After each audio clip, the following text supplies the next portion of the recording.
The dog that knew too much. Prologue. There were places in this world that humans were never meant to step into, places where the air carried the weight of unspeakable horrors, where the walls had swallowed too many screams, and where something that was neither alive nor dead was always watching. This mansion was one of them. The villagers spoke of it in hushed voices, never daring to look at it directly, as if even glancing at it might invite something into their homes. They called it the house that breathes. No one knew who built it. No one remembered who lived there last, but everyone remembered the night the lights inside burned red. The night when, for the last time, anyone heard the voices of those who entered. A family, a group of workers, a priest, a desperate man seeking shelter from a storm. Different people, different times, one fate. None of them ever walked out. And yet on some nights their silhouettes still stood at the windows watching, waiting for someone new, for the next name to be added to the list. Tonight that name would be Sahar, and the mansion had been waiting for her for a very, very long time. The mansion's door, no way out. The wind howled like a dying creature as Sahar stepped onto the cracked stone pathway leading to the mansion.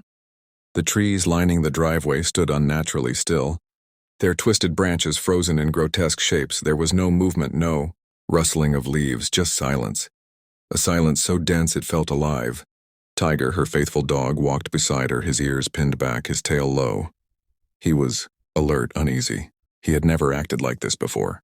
Sahar hesitated, gripping her flashlight. The mansion loomed over her like a giant, its once grand walls now covered in veins of ivy that looked disturbingly like blackened veins under rotting skin. The windows were dark, yet she couldn't shake the feeling that something inside was watching her. "It's just an old house," she whispered to herself. "There's nothing here."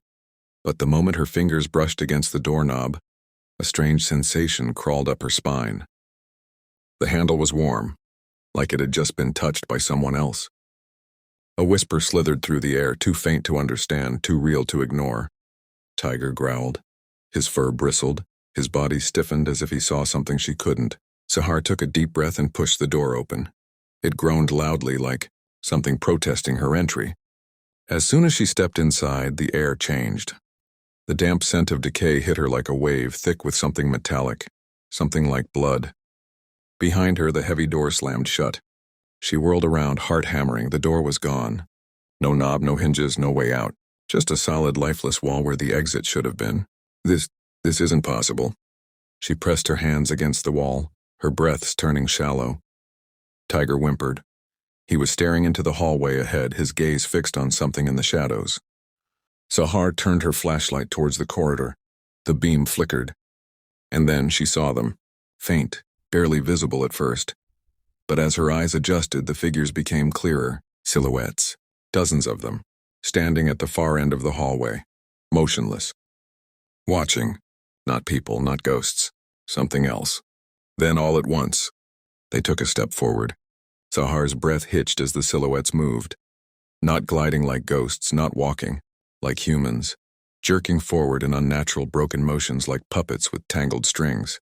The flashlight in her hand flickered violently, as if something unseen was tampering with it. Tiger's growl deepened, his body rigid, ready to attack or flee. Then as suddenly as they had moved, they stopped. Sahar swallowed hard. Her heart pounded against her ribs like a desperate prisoner, trapped inside her chest. The hallway stretched unnaturally long, much longer than it should have been.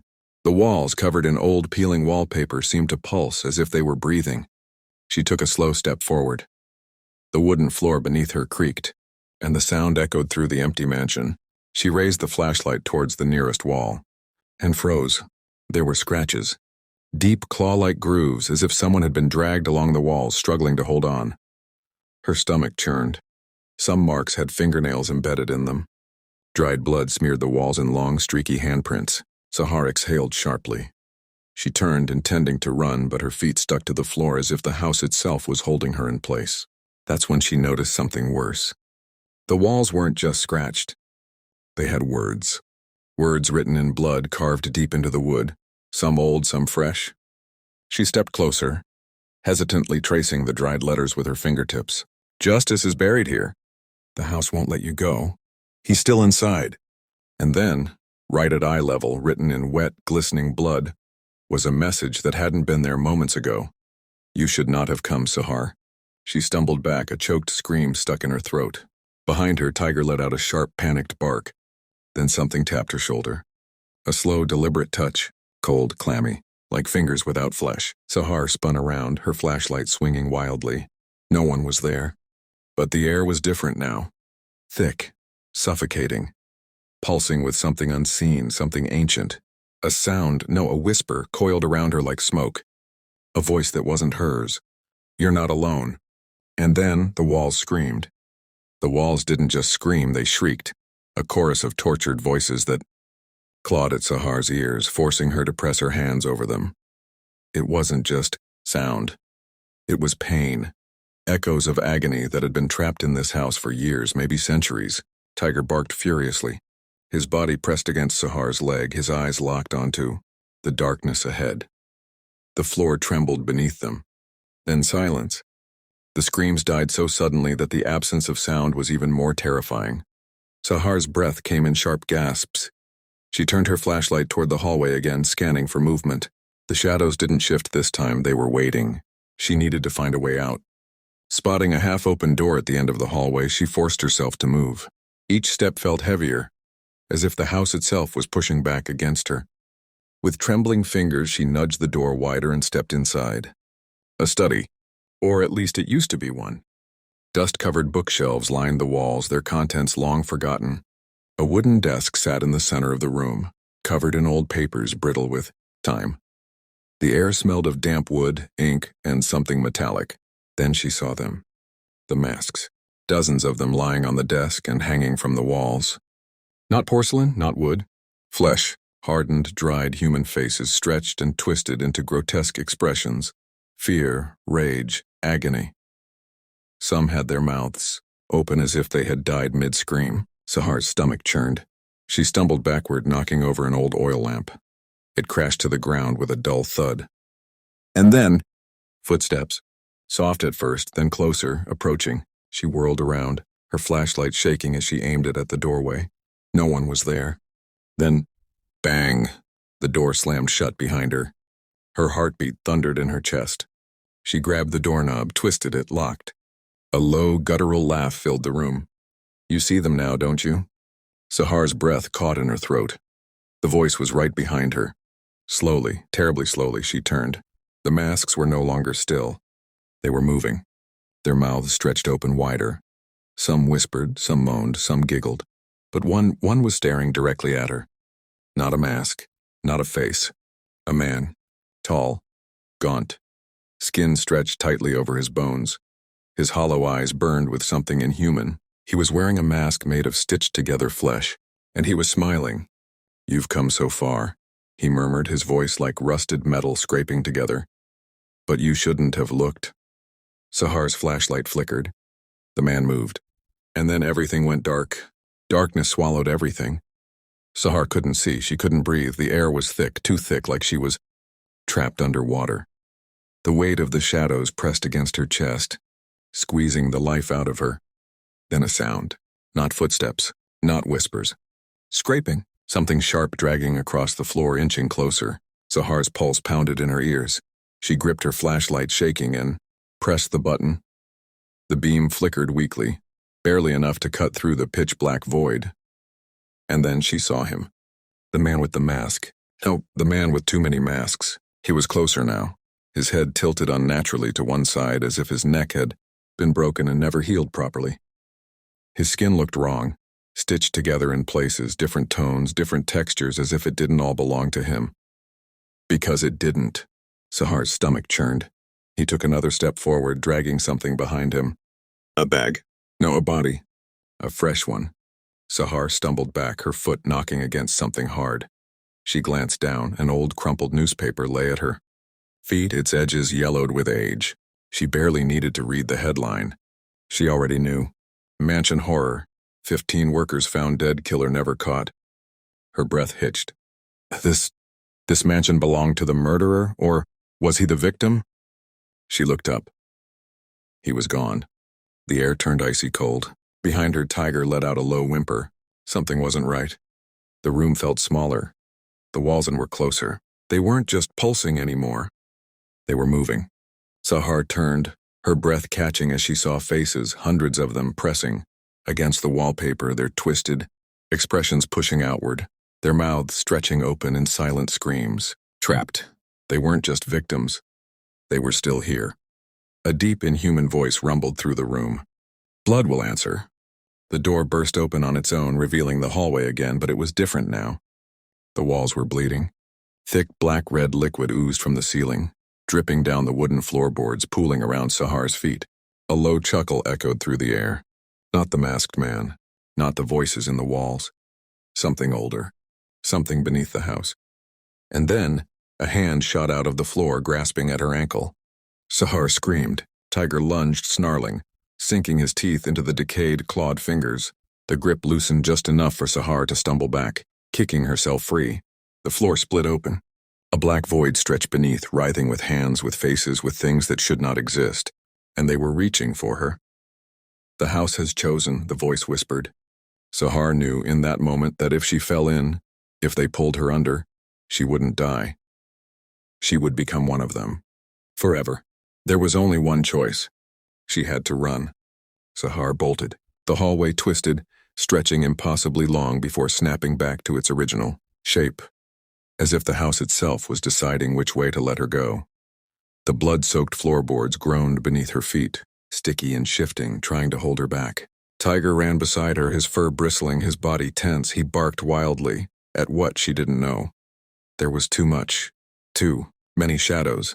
Too many whispers, too many hands clawing at the walls. She couldn't focus, couldn't think. She just had to move. The front door, it was there. Her heart leapt. It was open, just a sliver, but open. The night outside was still and cold, but it was freedom. Sahar sprinted toward it. Then, slam! The door shut itself so violently the entire house trembled. A slow, deliberate sound followed.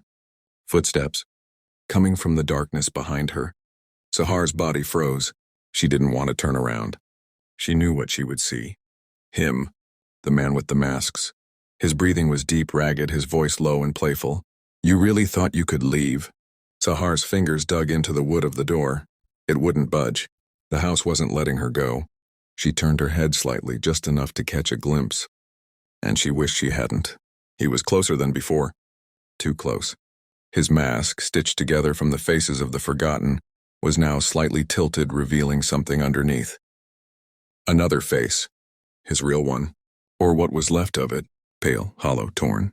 Like someone had tried to rip him apart, but he just put himself back together. Sahar's stomach lurched. Her mind screamed at her to move, run. She whirled, desperate, her fingers clawing at the door, yanking at the handle. Then she saw it.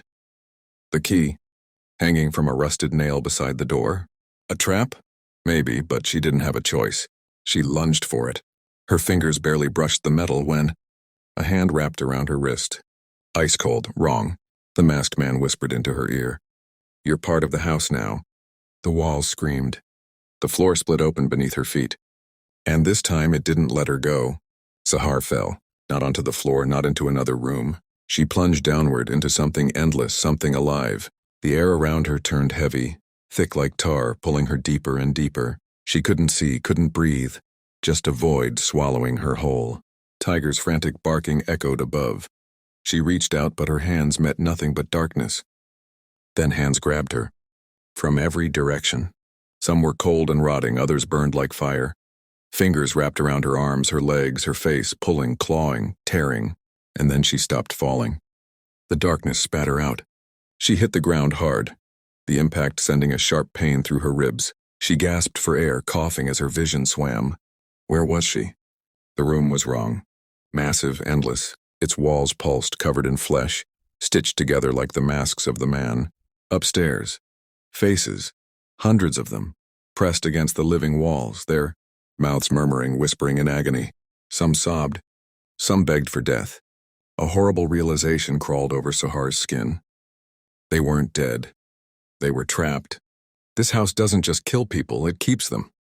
A shudder ran through her spine. A wet, slithering sound echoed from behind. Sahar turned, and there it was. The thing beneath the house. It wasn't a man. Not a ghost. Not a demon. Something worse. A mass of bodies melted together, twisting, writhing, whispering. Its limbs were too long, its fingers stretching into razor-sharp claws. Its face, or what was left of it, shifted between dozens of expressions at once. Laughing, crying, screaming. And the worst part? She recognized some of those faces. The missing workers, the lost family, the priest, all of them. The house had absorbed them. And now it wanted her. You belong to us now. The voices spoke together, a chorus of suffering, of madness. The creature moved, its arms stretching toward her, fingers twitching. Sahar scrambled back, but the floor was soft, wet like flesh. The room contracted, the walls pressing in like a throat preparing to swallow her. No, no! She refused to become part of this. A sudden growl, "Tiger!" A flash of fur, and then he leaped, sinking his teeth into one of the creature's grasping arms. The monster shrieked, its many voices wailing in agony. Sahar moved. Her hands dug into the ground, her fingers slipping against the slick surface, but she pushed forward. There, a crack in the wall. An opening. Maybe another trap. Maybe her only way out. The creature lunged. Sahar ran. Her breath came in ragged gasps as she threw herself toward the opening. Tiger right behind her. She didn't look back. She didn't dare. Because she knew, if she did, she'd never leave this house alive. Epilogue. The mansion stood silent. Cold, forgotten, watching. Sahar and Tiger burst through the front doors, tumbling onto the damp, moonlit grass.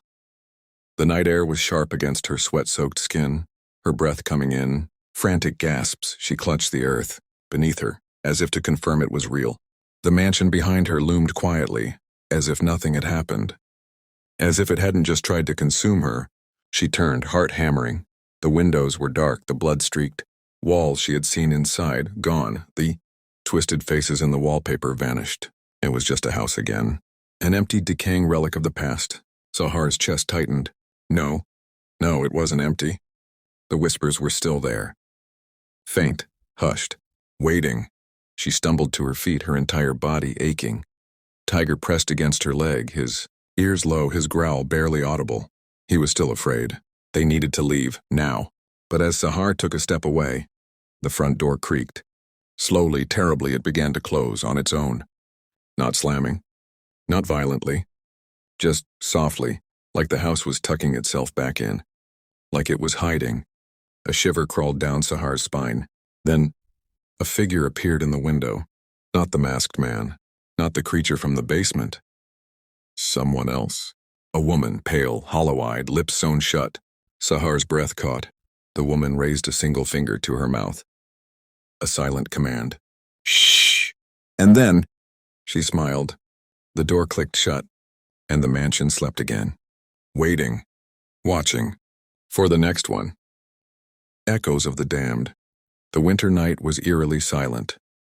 The moon hung in the sky, an unblinking silver, eye watching over the dark expanse of the forest. The trees, tall and ancient, stood, like silent sentinels, their bare branches swaying in the cold wind.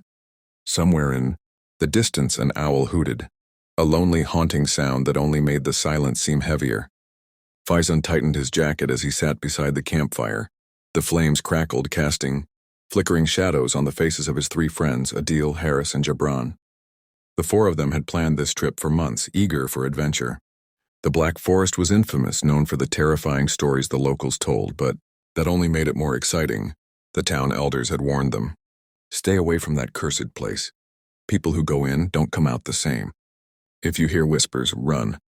But Faizan and his friends weren't the type to believe in ghost stories. Faizan smirked as he threw another piece of wood into the fire. I don't get why. People are so scared of this place, it's just a normal forest. Jabran, however, looked uneasy. He pulled his jacket tighter around himself and stared at the shadows between the trees. My grandfather used to say something lives here, something that is neither human nor animal. Adil rolled his eyes. Oh great, here we go. Another one of Jabran's bedtime horror stories. Haris chuckled. Next, you'll tell us there's a headless horseman running around here. But Jabran didn't laugh. His fingers tapped against his knee, a nervous habit. I'm serious, my grandfather was a hunter. He came here once when he was young, and he saw something. He never told me what it was, but he swore that no normal animal made those sounds. He said he heard whispering in the trees, like something was calling to him. A sudden gust of wind rushed through the trees, making the branches creak and groan.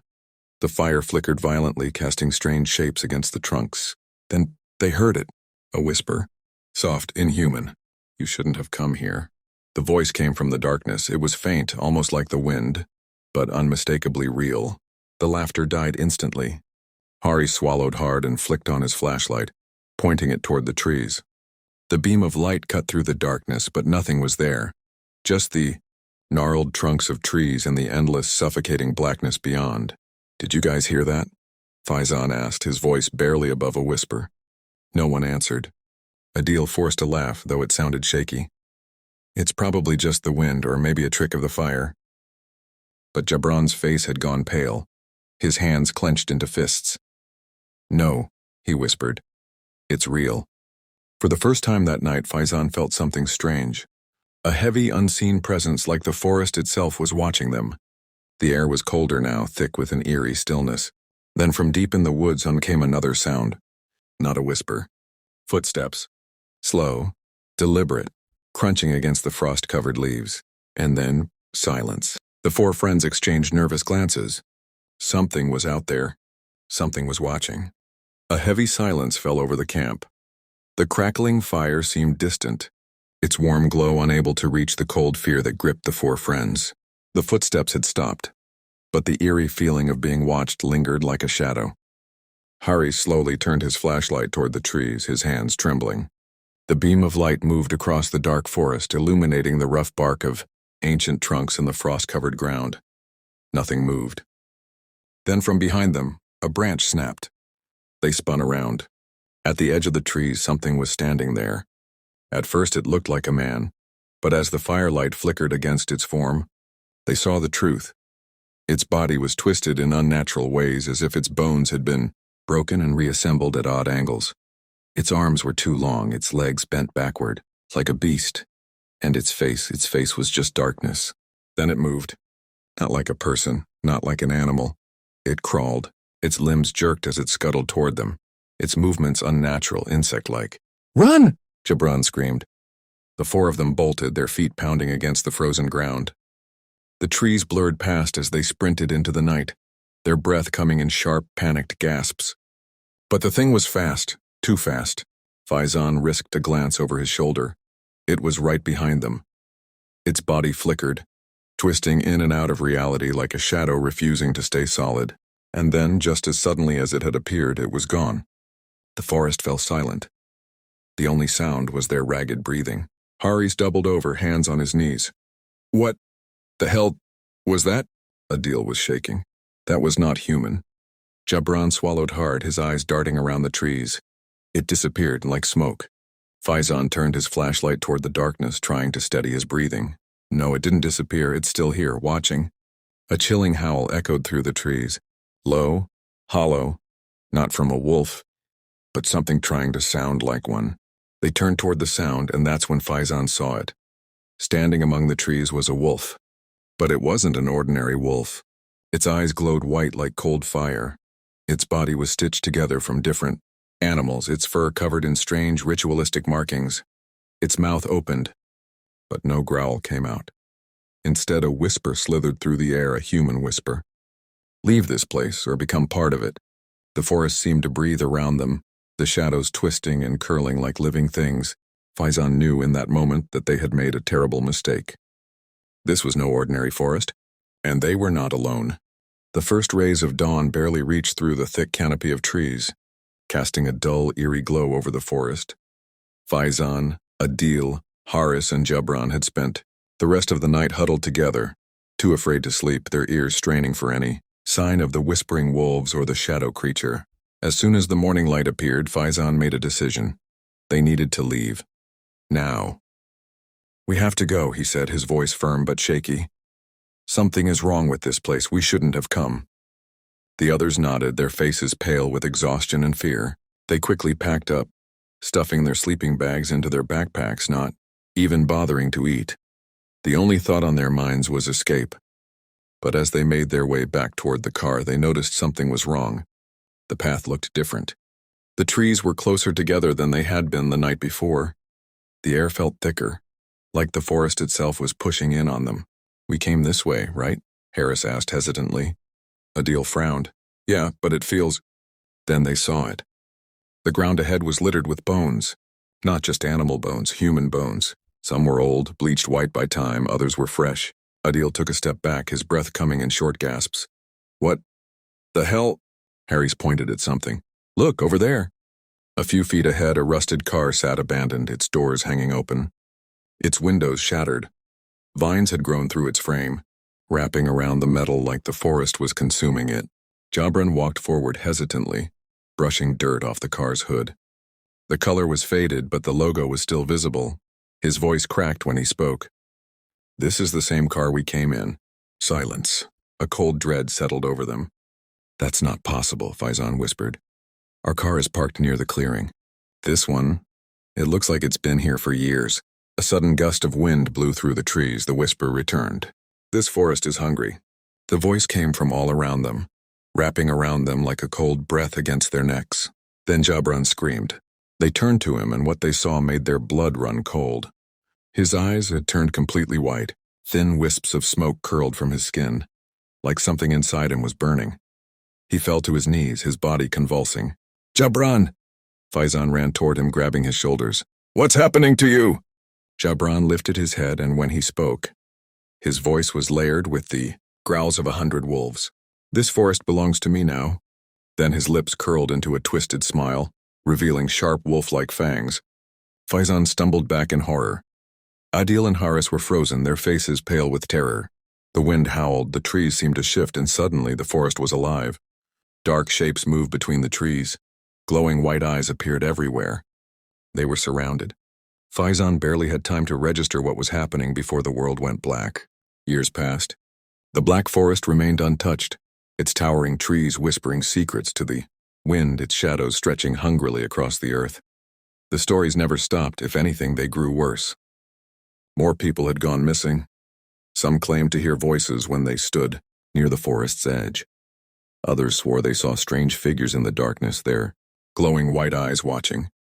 But no one dared to go inside. Not after what happened to Faizan and his friends. One cold autumn evening, a group of campers arrived at the outskirts of the Black Forest. They were young, reckless, and eager for adventure, just like Faizan and his friends had been. They laughed at the warnings of the villagers, dismissing them as mere superstition. Among them was Faizan. No one noticed the way his gaze lingered on the trees a little too long. No one questioned why his eyes sometimes seemed too pale, reflecting the light in an unnatural way. The group set up camp in a clearing just as he had once done. They built a fire, told ghost stories, and laughed into the night, unaware of the dark presence that stirred beneath the soil, in the shadows, in the very air they breathed. Then as midnight approached, the forest grew silent. The campers shivered as the fire dimmed, its light flickering unnaturally. The trees seemed taller than before, their trunks stretching into the night sky like skeletal fingers. A distant howl echoed, but it wasn't the sound of an ordinary wolf. It was something else. Something that remembered. A girl in the group, Amara, nudged Faizan. "Hey, do you hear that?" Faizan smiled. His teeth in the firelight looked just a little too sharp. "Don't worry," he said. His voice was calm, almost hypnotic. But Amara felt it then, a strange creeping fear at the back of her mind. The way the shadows clung to Faizan, the way his presence felt wrong. The whispers began. "You shouldn't have come here." The campers froze. One of the boys, Rohan, turned his flashlight toward the trees. The beam flickered, his breath caught in his throat. White eyes. Dozens of them. Watching. And then the night was filled with screams. Not of wolves. Of humans. The Black Forest had claimed its own again. And in the center of it all, Faizan stood still, his eyes glowing in the darkness. A smile stretched across his face. Because he was no longer just Faizan. He was part of the forest now. The end, or a new beginning? The Black Forest still stands, its shadows growing longer with each passing night. Some say it's just a myth, a legend meant to scare people away. Others believe it's real, that something ancient, something hungry still lurks within its depths. But what do you think? Would you dare to step into the forest? Would you listen to the whispers in the dark? Or do you already feel something watching you? Let me know your thoughts in the comments, and remember, some stories are more than just stories.